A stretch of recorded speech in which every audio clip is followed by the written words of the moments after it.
तो भाई पवन सिंह की पत्नी ज्योति सिंह इस बार करवा चौथ के साथ साथ छठ पूजा भी किए हैं। अब व्रत रखा है कि नहीं रखा है वो तो वही जाने, पर छठ घाट से उन्होंने बहुत ही खूबसूरत वीडियो शेयर किया है।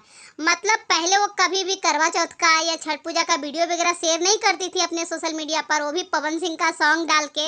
लेकिन इस बार उन्होंने किया है, मतलब पूरा कोशिश कर रही है कि वो पवन सिंह को इम्प्रेस कर सके या दोनों साथ में रहे। ऐसे भी मामला छोड़ो, जय छठी मैया। दूसरी तरफ जो वीडियो चल रही है वो आप सबको बता दे कि वो खेसारी लाल की पत्नी है। जी हाँ, वो मुंबई में रहती हैं। अब स्पेशली कोई छठ पूजा के लिए पूरा परिवार को गांव आना इम्पॉसिबल है, लेकिन हाँ छठ घाट पर जाना यानी कि जुहू बीच पर जाना भी इम्पॉसिबल है। तो इसलिए खेसारी लाल की पत्नी चंदा यादव हर साल अपने घर पर, अपने घर के जो बाहर का पार्किंग एरिया है वहीं पे बड़ा सा टब बनाती हैं। हाँ, प्लास्टिक वाला टब रखती हैं, उसमें पानी भरती हैं और उनके साथ दो तीन और उनके पड़ोसी वगैरह भी छठ करते हैं। और चंदा यादव भी हर साल अपने पार्किंग में अपने बम्बई वाले घर पर ही छठ पूजा करती हैं, जो आप लोग देख सकते हैं इस वीडियो में, फोटो में।